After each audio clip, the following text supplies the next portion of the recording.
wanted to do this video as something of a reminder video on what I had done well over a year ago as it relates to the comet wormwood. Now, what I had shown in those previous videos and discussed, and the reason I'm doing a recap is to try to show you just what the power of suggestion can do and why it's very important not to listen to false prophets. So one of the main proponents of this concept of wormwood, about how it would be Nibiru or Planet X, Tom Horn was one of the main proponents of this concept. But he called it, his dreams was supposedly about Apophis, a comet Apophis. But he also said that this would be the planet Nibiru or Planet X. But there are many others. But notice now, back before I had mentioned about what Nibiru actually was, it was all over the internet that people were supposedly seeing a planet in the skies. Every so often, or really on the internet, you could see there were people talking about it every day, showing stuff every day that they were seeing a distant planet coming towards Earth in the skies. And notice, since I've done those videos in Tom Horn and all of these other ones, when I showed what Nibiru actually was, that it wasn't a planet at all, that it was the Nibiru point and the Euphrates, where the four are bound, that's mentioned in Revelation chapter 9, verse 14. See now that you're not seeing on the internet the sightings, all the sightings that were being shown and talked about on the internet about seeing another distant planet coming towards the planet Earth. You hear very little about it nowadays since I revealed that. And you only have a few of these so-called prophets with loose screws. And one of the ones that's a big proponent of this still is Paul Begley. And this is supposed to be a prophet. He proclaims himself to be a prophet also, and he's one of the few left that are even discussing this concept of Planet Nibiru, or Planet 9, Planet X, what he calls it.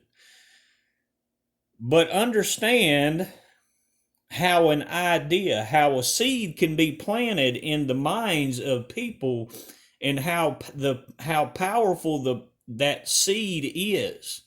How it's the power of suggestion can even make people think that they see things that are not even there. Realize that. Because when I showed what Nibiru actually is, and how many had mistranslated it over the years, all of these sightings started to just disappear. Nobody was seeing. But see, that also is the power of suggestion of truth. See that the power of my truth overpowered their power of false suggestions. And that now, even Tom Horn, he never mentions, and he even has some of his commentators speak against the idea of Planet Nibiru.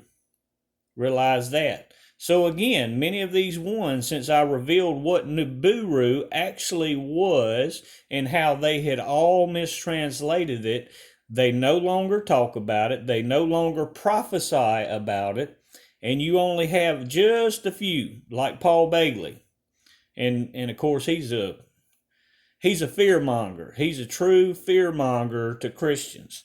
That's how he's supposed to be a Christian minister, and every video he does is about the apocalypse. He is one of the main ones that I warn against how they use fear. They use fear as opposed to the truth of the Bible. You know, in the end of the Bible, we have victory in the name of Jesus Christ. But he never teaches on that. He teaches fear. And this is how you know that he's not a minister of God. So see that all of this, how it's unfolded when I showed Nibiru has never been a planet, a hidden ninth planet, or planet X. It was always the Nibiru point. And that is the point that is spoken of in Revelations chapter 9, verse 14. And it is where the Euphrates and the Tigris River meet. It is where the four were bound that are released. And they're released. I've shown they're released in these times. This is why you see cataclysmic events happening globally, with the rivers flooding and the volcanoes and the earthquakes. This is why you see the things increasing. One of the ones specifically was your enemy, the demon I spoke about, your enemy. And she's the river demon. That's why you saw when the comet Atlas and Swan appeared, the stars that fall from heaven. This is why you saw all the major river floodings that flooded crops and created devastation for crops and the livestock. But the most important thing to get out of this is to realize what the power of suggestion can do, the trickery that it can do to people's minds. This concept of Nibiru started back in, I think it was 2003, with one person. And that person said, just like all these false prophets are doing with Trump, they said that it would come in 2003. And they kept moving the goalposts back. When it didn't happen in 2003, they kept on moving it back, moving it back, and moving it back.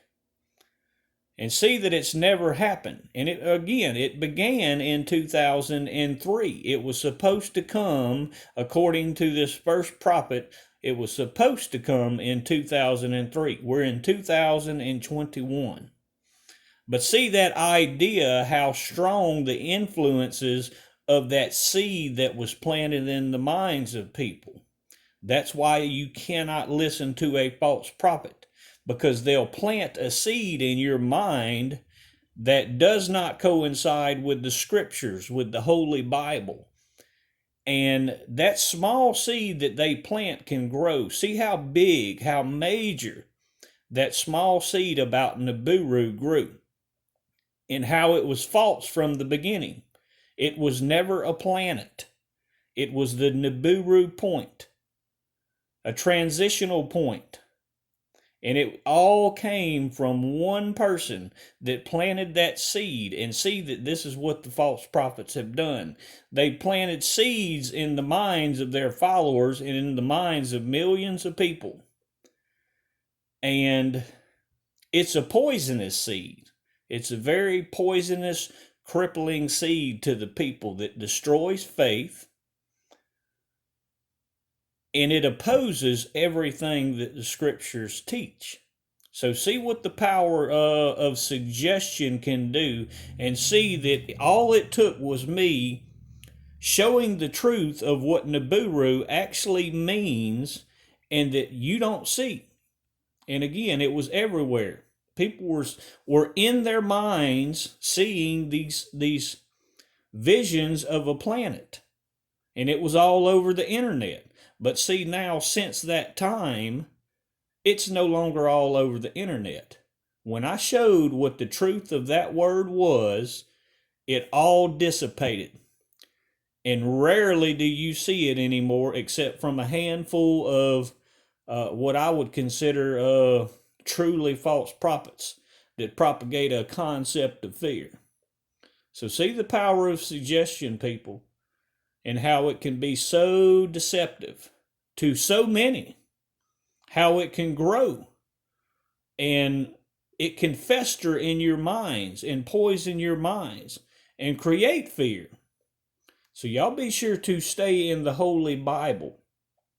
And if anything opposes what it states in the Bible, then it's not truth. God bless.